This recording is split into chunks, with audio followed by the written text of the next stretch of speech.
ஆன்மீக அன்பர்கள் எல்லாருக்கும் வணக்கம். இன்னைக்கு நம்ம எண்ணூர்ல இருக்கக்கூடிய சாமுண்டி மலைக்கா மாந்திரிகர் அவர்களுடைய தக்ஷண காளி கோவிலுடைய கும்பாபிஷேகத்துக்கு தான் வந்திருக்கோம்.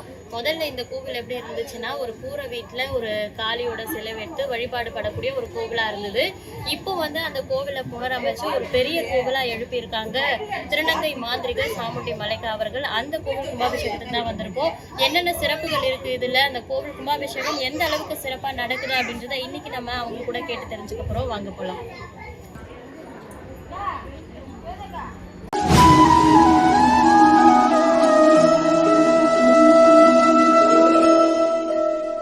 இதுதான் திருநங்கை மாந்திரிகர் சாமுண்டி மலைக்கா அவர்கள் கட்டியிருக்க அந்த கோவிலோட நுழைவாயில். இந்த நுழைவாயில் எப்படி இருக்கு அப்படின்ற காட்சிகள் நம்ம பார்த்துட்டு இருக்கோம். அது மட்டும் இல்லாம இந்த கோவில்ல கோபுரமே கிடையாது. யூஸ்வலா நம்ம எல்லா கோவில்கள்லயும் கோவில் கோபுரம் இருக்கும், கோவில் கலசம் இருக்கும். ஆனா இந்த கோவிலோட சிறப்பை மொட்டை கோபுரம் தான் இந்த கோவிலோட சிறப்பு அப்படின்னு சொல்லியிருக்காங்க. இதுக்கான காரணம் நிறைய அவங்க சொல்றாங்க. என்ன அப்படின்றத அவங்க கிட்ட நம்ம இன்னைக்கு கேட்டு தெரிஞ்சுக்க போறோம். அனைவருக்கும் வணக்கம். இன்னைக்கு டிசம்பர் 15ஆம் தேதி அம்மாவோட கும்பாபிஷேகம். இன்னைக்கு வருகிற அந்த அத்தனை நல்ல உணவு ரொம்ப நன்றி நான் தெரிவிச்சுக்கிறேன். அது மட்டும் இல்லாமல் இன்னைக்கு இந்த அம்பிகையோட ஆசீர்வாதத்தால் இன்னைக்கு இவ்வளோ பேர் சொன்னாங்க, இன்னைக்கு புயல் வரும் 13, 14, 15 சென்னைக்கு பயங்கரமான புயல் வரும். அப்போ நான் சொன்னேன் இது மாதிரி கண்டிப்பாக எதுவுமே நடக்காது, என் தாய் எல்லாரையும் காப்பாற்றுவான்னு. அதே மாதிரி இன்னைக்கு என் ஜெகன் மாதா அந்த புயலை தள்ளி வச்சுட்டா. ஏன்னா அவளோட திருவிழா சொல்லிட்டு இன்னைக்கு இருக்கிற அத்தனை மக்களுக்குமே இந்த ஆசீர்வாதம் மட்டும் இல்லாமல் செல்வம் செல்வாக்கு பேரு புகழ் கொண்ட அத்தனை சௌபாக்கியத்தையும் அந்த நம்பிக்கை தருவா. ஏன்னா உட்கார்ந்து சாதாரணப்பட்ட தேவி கிடையாது, சகல லோகத்துக்கும் அதிபதி ஆதி பராசக்தி மகாசக்தி மகா சண்டியாகவும் பண்ணிடுறா. பத்ரகாளியாகவும் மூகாம்பியாகவும் ஸ்வர்ணாகர்ஷ்ண பைரவராகவும் மகாகாளி காஷி காளியாகவும் பண்ணிடுறா. ஸோ இதெல்லாம் ரொம்ப நன்றி தெரிவிச்சு ரொம்ப நன்றி. இந்த கோவிலோட சிறப்புகள் என்னென்ன அப்படின்றத சொல்லிருங்க. ஏவல் பேய் பிசாசு மாந்திரிகம் அதால பீடிக்கப்பட்டவங்க, கிரகதோஷங்கள், அதே மாதிரி எதிரிகள் தொல்லை, நம்மளுக்கு என்னென்ன தடைகள் இந்த வாழ்க்கையில் இருக்குதோ அது அத்தனையுமே தவிர்ப்படி ஆக்கிடுவோம். ஏன்னா அந்த மாதிரி பரிகாரம் பண்ணுற இடம் இது. ஸோ பரிகாரத்துக்கும் பக்திக்கும் மட்டும்தான் தெய்வம் இடம். நம்மளுக்கு ஒரு விஷயம் நடக்குதுன்னா நம்ம ஹாஸ்பிட்டல் போய் எப்படி ட்ரீட்மெண்ட் பார்க்குறோமோ அதே மாதிரி தான் நம்ம வாழ்க்கையில் என்னென்ன தடைகள் இருக்கோ அதோட விஷயங்கள் சரியாக நம்ம பண்ணும்போது தான் அத்தனையுமே நம்மளுக்கு நல்லது நடக்கும். ஏன்னா காளி கால பயங்கரியாவை காளியை பொறுத்துக்கோ பலி தேவதை பலிகள் கொடுத்தே தான் ஆகணும். அப்போ பண்ணாதான் பூர்த்தி ஆகும். அதாவது எல்லாம் நினைச்சுக்கோங்க, ஏன் காளிக்கு ரத்த பலிகள் கொடுக்குறோம், அம்மா ரத்தமா கேட்ட சொல்றது கண்டிப்பா கிடையாது. அதாவது காளி உன்னதமான தேவி, பார்வதி குழந்தை சுரூபம் அவன். ஆனா அவ கூட இருக்குது பாத்தீங்களா பூத பிரேத பிசாசு யட்சணிகள், அதுங்குதான் அந்த பலிகள் போகும். அப்போ நம்மளுக்கு ஒரு சிஎம் மட்டுமா நம்ம டைரக்டா பார்க்கறது கிடையாது. அவருக்கு மினிஸ்டர் இருக்காரு, எம்எல்ஏ இருக்காரு, கவுன்சிலர்ஸ் இருக்காங்க.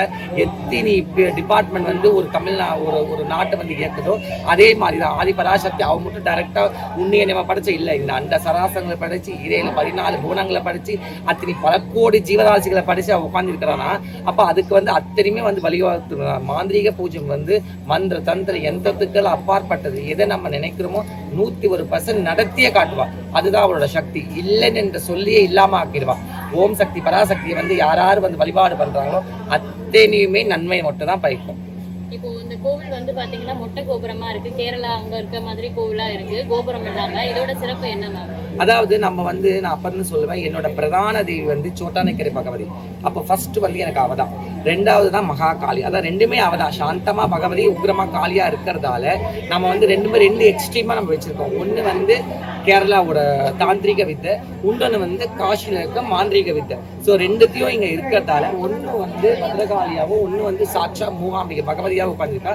ஸோ கேரளா பொறுத்த இருக்கும் நம்ம தமிழ்நாட்டில் இருக்கிற கோயில்கள் நம்ம தமிழ்நாட்டில் இருக்கிற கோயில் மாதிரி கிடையாது. சரியா? அது மாந்திரிக பூமி எல்லாருக்குமே தெரியும். அதனால இங்க மொட்டை கோபுரம் என்பது ரொம்ப விசேஷமான இது. இப்போ அங்கேயும் நம்ம என்ட்ரன்ஸ்லயே ஒரு காளியோட சிலை வச்சிருக்கீங்க, கர்ப்பகிரகத்திலயும் ஒரு காளி பிரம்மாண்டமா அலங்கரிச்சு வச்சிருக்கீங்க.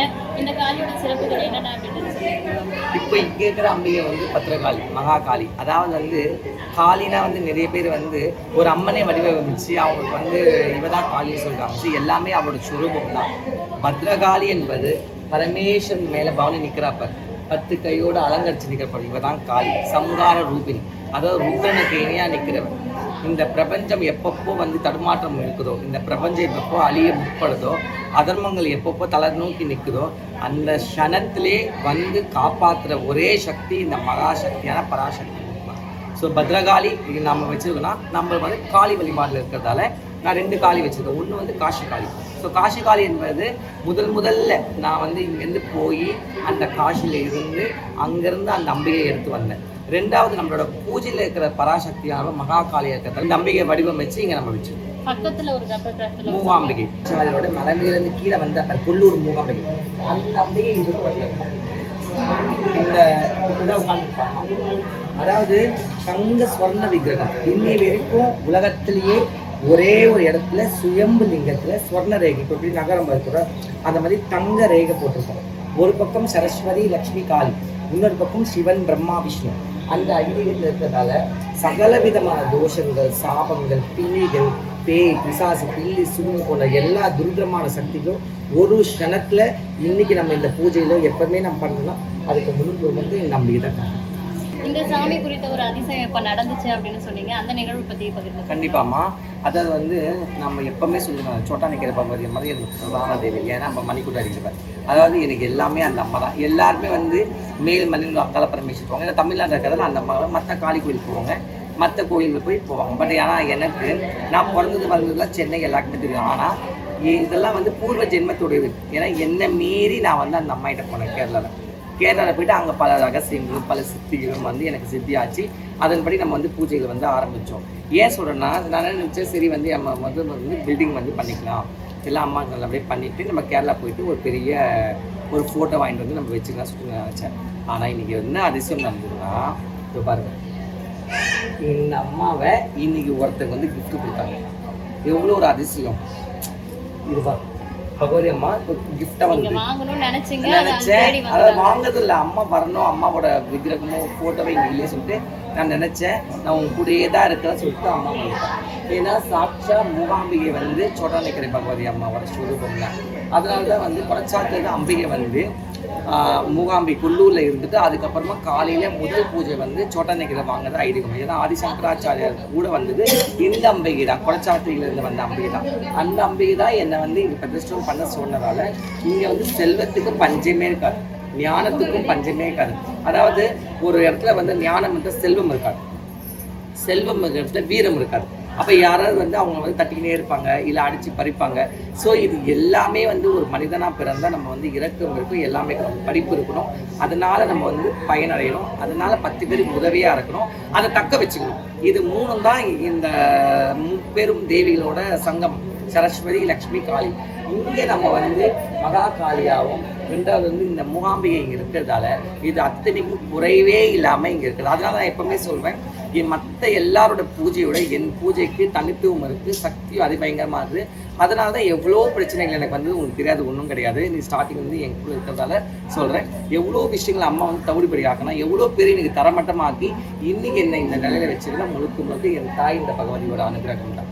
அதை தாண்டி இந்த இடத்துல அந்த நவகிரகங்கள் நம்ம அந்த பழைய சின்ன கோவில்ல பார்த்த மாதிரி இப்பயும் இவங்க வந்து நம்ம வந்து கிரகங்களுக்கு வைக்க மாட்டோம். ஏன்னா காளி இருக்க இடத்துல கிரகங்களுக்கு வேலையே கிடையாது. ஏன்னா அவங்கள்ட்ட வேலையை செய்கிறவங்க அவங்க. அதனால நம்ம பிரயோகத்தப்போ மாந்திரிக பூஜை பண்ணும்போது நான் வந்து நவகிரகங்கள் நினச்சி அவங்களுக்கு வந்து அந்த சாங்கியம் பண்ணி கழிச்சிருவேன். இவங்க யாருன்னு பார்த்தீங்கன்னா 9 அன்னமார்கள்னு சொல்லுவாங்க. அதாவது காளி இருக்கிற இடத்துல பூத பிரேத பிசாசுகளும் இருப்பாங்க. அதே மாதிரி நம்ம தேடி வரவங்க எவ்வளோ கஷ்டங்கள், எவ்வளோ பிரச்சனைகள், அவங்களுக்கு என்னென்ன செய்வனையும் ஏவல் போன்ற துத்த சக்திகளை இங்கே வரும்பொழுது இங்கே இந்த இடத்துல இருக்கிறவங்களுக்கு எனக்கும் எந்த ஒரு பாதகம் வராமல் இருந்து ஒரு அஷ்டத்திக்கு எப்படி 8 திக்கில் வந்து இருந்து அவங்களுக்கு ஒரு காவலாக நின்று 9 திக்கில் இருந்து நம்மளையும் நம்மளுக்கு கூட வரவங்களுக்கும் நம்ம பூஜை பண்ணுறவங்க இங்கே இருக்கிற எல்லை மக்களுக்கும் காவல் நிற்கிறோம். இது 9 அன்னமார்கள். இந்த 9 அன்னமார்கள் இன்னொரு விசேஷம் என்னன்னா, இப்போ இந்த எல்லைக்கு என்னை தேடி வராங்க. எவ்வளோ பேர் பக்தர்கள் வராங்க, எவ்வளோ பிரச்சனை வரவங்க. ஏன் எனக்கே வந்து நம்ம மனுஷன் தானே, 1000 பிரச்சனை நம்மளுக்கு இருக்கும் என்ன. அப்போ அதெல்லாம் கடந்து தான் நம்ம வரணும் ஒரு விஷயங்களும். ஸோ இயற்கைக்கு மாற எந்த ஒரு விஷயமும் எந்த சாஸ்திரத்துலேயும் கிடையாது. இயற்கையோட பிரபஞ்சத்தோட மந்திர தந்திரத்தோட இருக்கிறது தான் தேவசக்தி. அது நம்ம கரெக்டாக போகும் பொழுது இந்த மாதிரி அதிசயங்கள் அம்மா காட்டிட்டு வர முடியும். சிம்பிள். ஏன் இதை சொல்கிறேன்னா, நிறைய விஷயங்களை வந்து அன்னமார்கள் வந்து உடனே பண்ணிடுவாங்க. என்னன்னா நம்ம வந்து இப்போ மாந்திரிக பூஜை ஸ்டார்ட் பண்ணுறோம், நம்மளுக்கு எதிரிகள் யாராக இருக்காங்க, இல்லை நம்ம துஷ்டர்கள் நம்ம அழிக்கணும்னு நினைக்கிறாங்க. இன்றைக்கெல்லாம் எதிரிகள் வந்து முன்னாடி நின்று நமக்கு சண்டை போடுறது இல்லை. சண்டை போடுறதுனா நம்ம திருப்பி ஃபைட் பண்ணலாம். பின்னாடி இருந்து இந்த மாதிரி ஏவல் பில்லி சூனியம் துஷ்ட சக்திகள் ஏவல் பண்ணுறது, இல்லைன்னா வந்து பின்னாடி வஞ்சகமாக நம்மளை குத்துன்னு நினைக்கிறது, அவங்களெல்லாம் இந்த அன்னமார்கள் வழிபாடாக இந்த இடத்துல வந்து இந்த பூஜைகள் பண்ண என்ன ஆகுனா, இந்த அன்னமார்கள் அவங்கள மென்டல் ஆக்கிடணும். மனநிலை பாதிக்கப்பட்டவங்க அண்ணன்மார்களுக்கு இந்த சக்தி உண்டு. உடனே ரிசல்ட்னா அவங்களுக்கு வந்து மனநிலை பாதிடும், மென்டல் ஆகிடுவாங்க, பைத்தியம் பிடிச்சிடும், இல்லைன்னா வந்து அவங்க துணி அவங்க கிழிச்சிட்டு போவாங்க, அந்த மாதிரி பண்ணிடுவாங்க. அதாவது உயிர் இருக்கும் ஆனால் நிலை இருக்காது. ஏன்னா நீ வந்து அந்த நிலையை தவற விட்டதால உனக்கு இதுக்கு மேலே உனக்கு அறிவு இருக்க தேவையில்லை. அந்த அறிவை வந்து எடுத்துருவாங்க இந்த அண்ணன்மார்கள் இடத்துல வந்து ரொம்ப சக்தி அதிகம். ஸோ அதனால இங்கே வந்து அம்பிகைக்கு பக்கத்தான் காவலாம வச்சுட்டோம். இப்போ அடுத்தது மகா பிரித்திங்கிற பற்றி நம்ம சொல்லவே தேவையில்லை. மகா காளியின் அம்சம். சரியா, நம்ம பண்ணுற இந்த யாக பூஜை பலனுக்கு உரிய விழாவை தான். இவ்வளோ மிளகா கொட்டினா கூட ஒரு சின்ன ஒரு நெறி கூட வராது. ஸோ இங்கே பிரித்திங்கிற பொறுத்தவரைக்கும் பிச்சு எரிஞ்சிருவோம். எந்த மாதிரி துஷ்டமாக இருந்தாலும் கிணவுல கூட வர முடியாது, அப்படி பஸ்பமாக்கிடுவோம். பல தடைகளை தாண்டி ரொம்ப வெற்றிகரமா அந்த கோவிலை கட்டி முடிச்சு வெற்றிகரமா கும்பாபிஷேகத்தையும் நீங்க முடிச்சிருக்கீங்க. உங்க நல்ல நோக்கங்கள் வெற்றி பெற வாழ்த்துக்கள் மேம். நன்றி.